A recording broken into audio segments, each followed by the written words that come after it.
All right. Hello and welcome. We are here to talk about the new book from Nadieh Bremer. Chart, Yay. chart, chart. Yeah, I don't have a copy with me, but just imagine that I'm holding it too. We'll visualize that. And so many congratulations on having this fantastic book come out. Thank you. It's hefty, not quite as physically large as your last book, Data Sketches, which was a Mhm. collaboration. This is a solo project. And tell us what made you decide, okay, I'm going to do it. Another book. I got it in me. Go. Um, it was it was maybe two things. Um, uh, so it all started basically at Outlier 2023 in Porto. So the Outlier is a data visualization conference organized by the Data Visualization Society. And they asked me to keynote for the 2023 edition for one day. And I thought, so I wanted to do something pretty special. It's like, listen, what can what can I share that is sort of uniquely me that hopefully people will find useful. And I thought, well, I was also considering like, oh, I'm getting close to maybe nearly a decade in doing or specializing, wanting to specialize in data visualization. And so I thought, well, maybe I can share the lessons that I've learned along the way and how I like making data visualizations more creative. Because I kind of thinking back on that, I thought like, oh, I've worked on dashboards at the start, and I'm also now working in data art, and so I see this kind of as a spectrum between these two. And I thought, well, I have ideas on all of those sort of fronts on how I would make it a little bit more creative, more memorable, also hopefully more effective. And so that turned into a sort of a presentation, but I had so much to share. And then I gave my initial version to Shirley, and she was like, Nadieh, this is too much for me to remember as a talk in 45 minutes. So I toned it all down, gave a talk. And then Jason Forrest, a friend, also connected also to the Data Visualization Society, he said, like, you know what, that your talk was pretty dense still. Maybe it works better as a book. And so I thought, yeah, see, yeah, I kind of agreed with him. And then kind of pushed that away. And then a few months later, the editor for Data Sketches reached out and he said, you know, Data Sketches, it's been out for, what was it at the time, 2, 3 years. Do you maybe want to do a revised edition? And we both felt like, well, we don't have anything new to add. Data Sketches was like its own thing. In that project, we told everything we have to tell about it. So he said, no, but then I replied with, well, I might have an idea for a new book. And so I got into the whole writing roller coaster again, thinking like I have all of these other ideas that I wanted to share, and I wanted to share them more with more examples and take my time because I think it's like when I started out in data visualization, sharing things that I've learned has always been such a focus, I guess a core of what I do. I started out with tutorials. I'm not doing them as often as I used to do, but then I thought, well, maybe a book could be a really good way to again share these things again and give back, but also a fun way to kind of look back at my near decade of doing data visualization. So let's get into details because you mentioned that you try to put some new ideas or ideas that you have been entertaining for quite a while, both in the talk and in the book. So can you give us a summary of what those ideas are? Yes, a summary. One thing is sort of really thinking about the topic of the data and the data set as a whole as sort of finding inspiration. When you talk about planes, maybe instead of having like actual plane icons, but what about like a schematic sort of triangle shape that represents a plane? If you're talking about humans, maybe make things a little bit random because no human is the same, but it could also be something that I really enjoy personally is context, providing more context. So think about how you want to display the main takeaway of your visualization, but see if you have other variables in your data set that can provide context that you can put into less important visual channels, like maybe the line chart, but the thickness of the line could be something else, or maybe the color of the line along the way and other things that you could do. So that's another lesson. But there's also really just maybe instead of aggregating and having that one line, you show all of the data underneath. If you have it, like go a level deeper. And if you, instead of showing an aggregate of Europe as a whole, show the values for all of the countries within Europe, and then maybe Europe as a whole on top. These things already create this sort of thing that I call visual diversity, which I think just makes it more easy to make something look visually interesting and intriguing. But there's also easier things such as looking beyond the straightforward charts into the more exotic charts, playing with color. There's more that you can do with color than just the blatant color palette. There's gradients, there's other things. So there's a whole, like there's 13 main lessons in the book, and then there's about 4 or 5 mini lessons that span sort of an entire spectrum, no matter if you want to make dashboards or data art. And yeah, and each lesson is then filled with several examples.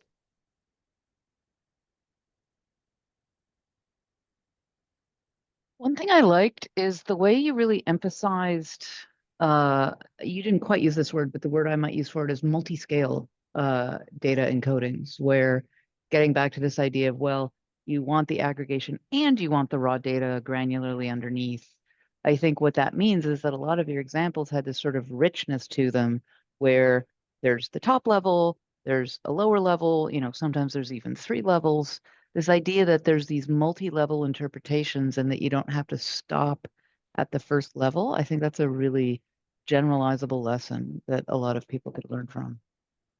Yes, I fully agree. Yeah, I think it maybe is because the scientist in me, I always want to go that level deeper and understand more of what lies underneath. But I do understand that sometimes it's the bigger lesson that is the more important one. But yes, maybe I can show an example. I have the book before me anyway. So I think about aggregating and showing the aggregation. This is one of the example that I'm showing. It's about highly hazardous pesticides. So what is being sold for a certain group of companies, and everything that's colored is basically hazardous, and everything that's gray is not. So it's immediately clear that what's hazardous is still pretty large chunk, and the actual value is over here. But because I had the data on every specific type of pesticide, like we have glyphosate, which is pretty big still. Here, it's a way to show you that one level deeper, and being able to show you, well, the colors mean different things. Like blue is a chronically hazardous, but red is like immediately lethal. Yellow is bad for bees. So it gives you that extra layer that makes it so much more than a third of the hazardous pesticides being sold is of all the pesticides sold as being hazardous. It gives so much more context if you really want to, and that's something I enjoy. But it makes it look more intriguing, I find, to have a circle instead with 1/3 of the slice one color and 1/3 of the slice the other color. It's just something that draws the eye a bit more, I find, for a general reader that just looks at this chart and be like, oh, what's that? It looks interesting. When looking at your work, I always thought about the possible tension that exists between creativity on the part of the designer, trying to show things in a completely different way, taking advantage of the flexibility of the grammar of graphics that we all use to produce visualizations, and familiarity on the part of the reader towards the things that they see. Can you talk a little bit about that? How you manage that in your own work? The fact that you're trying to create something that essentially breaks the mold a little bit and tries to do something that is truly unique, and the fact that perhaps that your readers that are going to approach your graphic are more used to seeing pie charts and line graphs, essentially traditional, classical, conventional charts. Yes, that is always a difficult line, or sort of boundary to find, or like crossing point. I see it as sort of a crossing point between where I could go all the way over here, but then I lose people too much. And this is just, if I go all the way over there, it gets a little bit too boring and people won't actually see it in the first place. And that point always moves of where I find it, and it's always not always, it depends on everybody if I found the right point for them or not. But I try and think of a few things. So one thing I try and do is metaphors, see if I can find good metaphors that will make it easy to interpret something or make that connection. For example, there is another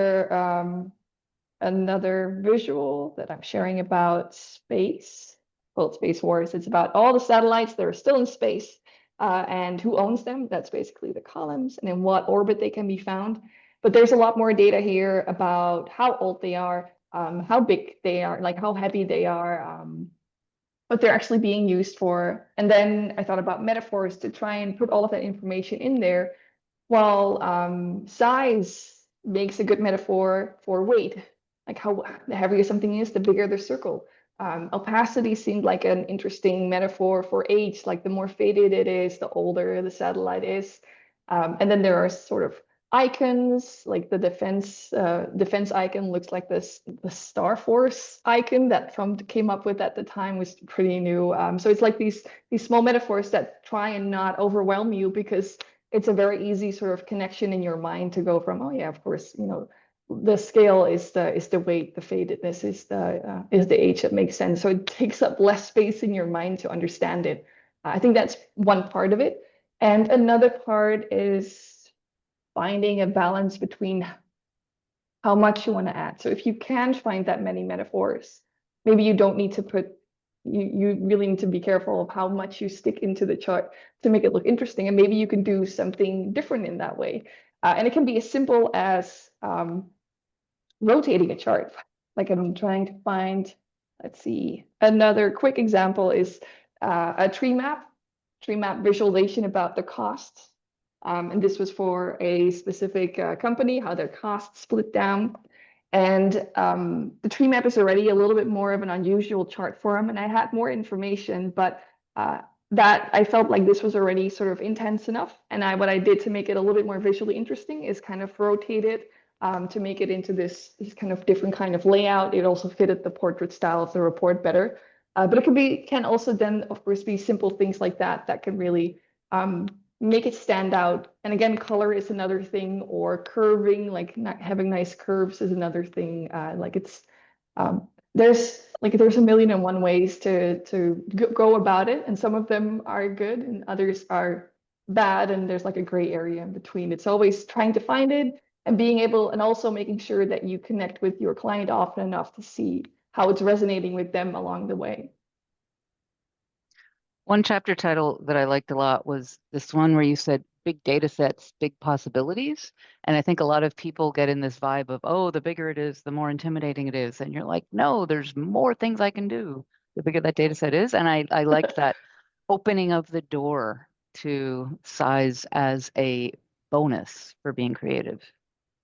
Yes, I mean, to me, I'm always happy when the data sets are bigger, because I can always make them smaller. If I want, I can always aggregate back down, but I can't make up what lies underneath a value because I don't have that data.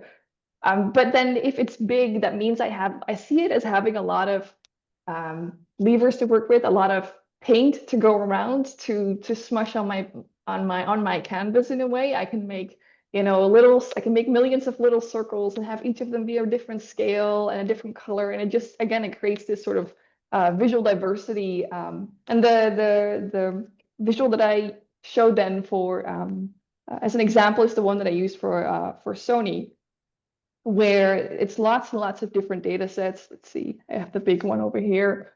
Like there is a ton of data being visualized over here.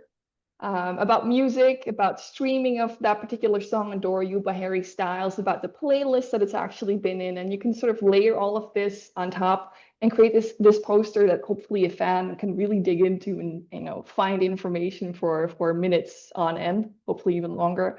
But yes, I always struggle the most when my data sets are small. I feel that is more the area where a graphic designer is best. They know then best what to do if there's only like one data point or two or four or five. And I struggle with that because I have to do my drawing with the data. If there's not a lot of data, I don't have a lot to draw. But if I have lots of data, there's so much possible, there's so much context to reveal. It just makes me happy. Big data sets. And I hope that chapter at the end, it also tries to convey, like, if you get to work, like if the reader gets to work with a big data set, I hope they can also see it as a treasure trove instead of some daunting thing to overcome. Talking about graphic design, one of the most striking features of the book is how beautiful as an object it is, how beautifully designed it is. Can you talk a little bit about how I mean, how you develop the layout and the font styles, because you collaborated with a designer. So perhaps we can talk about that collaboration a little bit. Yes, yes, I would love to. So all praise goes to Julie Brunet, also known as Data Citron. I'm probably butchering that, but she is also the chief editor of the Nightingale printed magazine. And when I saw her style in the first magazines, I was initially like, if I ever publish a book, I want to ask her if she wants to do the layout, because I love her style. She just really brings creativity, and she has this sort of fashion magazine, editorial magazine style to her. And she also understands data visualization. So to me, that was the perfect match. And then when I, at another conference, we met each other and we clicked. And by the end, I asked her, like, do you maybe want to do my book? And she's like, yes. So we worked together intensely. So she first sent me sort of a questionnaire. It's like, what do you want? Do you want lots of little images, but lots of text? Or do you want more coffee table book with a lot of white space, not that much text? Or should colors be the main, like, should it be a very colorful book or a more black and white book? And together we had many of these calls discussing these things. And she then made examples. And so we kind of fine-tuned it more and more. And then towards the final stages, she made some mock-ups. She, of course, she showed me like 10 different fonts. I'm sure she tried like 100 before even getting to those 10 that she showed me. And it was always a hard choice because our styles are so aligned that what she likes, I like. But we were both, it was pretty clear to us like where in terms of layout where we wanted to go. And I gave feedback, but it was mostly little things. And that I wanted even more coffee table book, and that I wanted some of these visuals to be just on top of the entire page, and then maybe on the small, it would be like a smaller image. I'm almost there. Like here, more like this coffee table, like here's the full thing, but here you can see like a giant zoomed in version to really have these details. So that was a really great collaboration. And we started in September, even before I'd written the entire manuscript, also because some of the design elements then fed back into what I could write in terms of side notes, of other things, or so that there was a little bit of hand in hand there. And then after I kind of did the manuscript, I had the beta reading, did more edits, and then delivered the final manuscript. It was January. And in the January and February and the start of March, it was intense. It was we talked to each other multiple times a day on Slack, had calls, because it was sort of like she was making the chapters, I was reviewing them, and then we were going back and forth, just making smaller and smaller changes. Sometimes I would say, no, this, I see it now as the layout, and maybe we should change it like this. But of course that affects everything that comes after that. And then she had ideas, and I was like, oh, if it looks like this, then anyway, it was extremely intense, hours and hours of both of our times, and way more hours of her time. But she always stayed very grateful and did everything I asked her. But I'm super proud of what it actually turned into. It really is this sort of coffee table book meets textbook where you can actually learn something from. Like I wanted to make something you would be proud to display on a table or in your bookcase. And I also wanted it to be, because it's so much talking about creativity and visual appeal, the book itself, I wanted people to just say like, it's a beautiful book. So that was also, to me, it was just really important. The design and the text, they kind of go hand in hand in the book that I wanted to create. Yeah, for me, one of the most impressive spreads in terms of like, there is a lot going on here. This Patchwork Kingdoms one where you have this full page spread of a bunch of the examples, and I realize that's even a tiny subset of the ones in the actual project, but it gives you that feeling of non-scarcity, right? That abundance, that's the word I'm looking for. And I think one of the things I particularly enjoy about this book is that combination of the sort of lush coffee table and yet the details, right? That it's not just a coffee table kind of passion style book. It's like let's start talking about exactly how those curves worked. It's the depth along with the beauty that I feel like is Well, actually, it's one of your hallmarks, is you can have it all, right? You can have the technical content and the visual beauty, and that's actually one of your points. I mean, the subtitle of your book, Designing Creative Data Visualizations from Charts to Art, is making the point that there is a continuum. And, and I know you deliberately structured the book so that as you go towards the end, it goes more in the art direction. And, towards the beginning, it's more of the sort of chart types, but then you get to the part where you're like, stop thinking in chart types. So I like that you have that spectrum. Yeah, that's the thing, because everybody works in different parts of that spectrum and is specialized in different parts. And I kind of wanted to say that creativity in data visualization is not limited by what kind of data visualizations you make. And so there's different ways of thinking about creativity. And on the chart, the straightforward chart spectrum, it's more about little knots, small design elements. And when you go all the way to data art, it's about, blatant in your face design elements that make it creative. And like there's an entire gray area in between where you're still you're still conveying the data, or trying to teach people something, but it just depends on how important it is to make people understand everything in 5 seconds versus taking people along on a journey and guiding them, and more of a longer process. Yeah. I see the book, and we had conversations about these when you were writing it. As part of a growing tradition of books that focus more on what we could call the meta-discourse about visualization, not so much how we do things or teaching people how to produce visualizations. There are great books about that, but the why behind it, right? The why to all these decisions, and also the focus on creativity and somehow giving the data more artistic dimension or more humanistic dimension also inserts itself into that growing tradition. So the question is, can you talk a little bit about who influenced you when writing the book? What authors you got or creators of visualization did you consider when writing the book?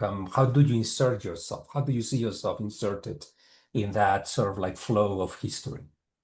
Yes. Well, I distinctly remember when I realized that data visualization was my passion. It was sort of, I didn't quite realize it until after 4 years doing data science, but then I started looking more into the scene and what was possible. And I immediately noticed that I clicked a lot with the works of specifically Giorgia Lupi, Jan Willem Tulp, and Moritz Stefaner. I didn't know it at the time, but I can now see, especially after writing this book, it's because they all 3 of them embrace sort of the same values that I still value as well and talk about in my book, about not being scared of large data sets, really embracing that and embracing the imperfection, showing more context, not being afraid to show the reader more that they are afraid that they might not understand, and also embracing the creativity, the non-standard things, but not thinking in chart types in a way if they don't have to, but being able to make it broader. Like Giorgia Lupi is well known for her amazing sketches and how important her sketches are to the design elements. And her manifesto, which came out in 2017 about data humanism, also resonated a lot with me. So we had some, like, from the get-go, there were things that they were doing, and that I thought, like, I really loved their work, and that's sort of what I went for as well, and then what I still love and enjoy doing. But there's also works like new designers. I really love what Set Reset, I think with Paul Button, it does, and what Christina does. Oh man, I'm probably butchering that as well. But there's so many new people on the scene that are also making more creative things that was not really happening like 10 years ago. So that's pretty amazing. And I'm really being inspired by that. And every year I'm really happy seeing the Information's Beautiful Awards entries as well, because they inspire me back. And I love also looking a little bit more into history, although I'm far from a history buff, but I am amazed when I see these statistical atlases from over 100 years ago and how in our world, actually creative they were with their charts, because I feel like being that the digitalness of how we work these days actually constrains our creativity, because like if somebody creates a chart in Excel, why would they spend 3 hours trying to do it in a really difficult way and hand draw it in Adobe Illustrator if they just make a line chart?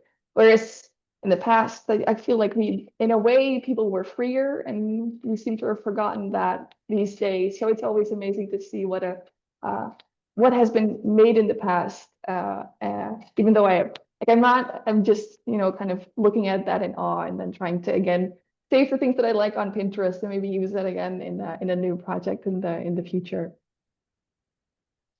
I have to say, one of my favorite Easter eggs in the book is, speaking of creativity, the fact that your index is interesting because you took what I thought was the most boring thing in the universe, a QR code, and then you made this whole icon around it. And that's just the part where you can look things up at the end.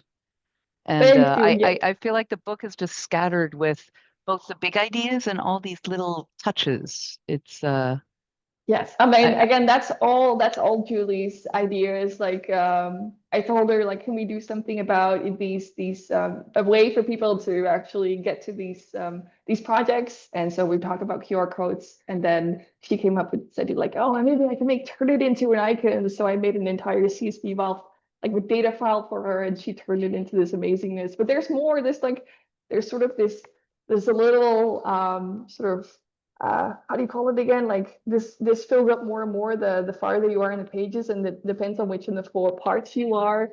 And other like she put so many little other kind of design Easter eggs in here. For example, like the one that I think nobody really has noticed yet, so let me share it with you, is this is actually also a data visualization. It shows you the entire book and then the 4 parts, and then it kind of is scaled according to how big the part is. So yeah, like I said, I love working with her. We think alike. I love all of her ideas basically. Yeah, the book has so many dimensions to it. It's not just, the text itself, but how it interacts with all the visual elements. I think that we're going to finish the conversation pretty soon, perhaps. What would you like sort of like, if there were one thing or two that you would like people to walk away from the book with, a particular lesson, a particular insight that you provide in the book, but you had to choose just one or two, what would make you happy? If you hear a reader reaching out to you saying, I learned this from your book, I'm so amazed and so impressed, whatever, what would that be? Oh, that's a tough one. I think my personal motto is these 2 words, visual diversity. And I think if you keep that in mind and try and striving for visual diversity, then you on the right track for making something creative. And of course, there's all kind of buts and ifs and what's and not there, because you can't slam everything on there to make it more visual diverse and have it work, because so there's nuance there. But in general, I see that as sort of a guiding light. If you strive for that,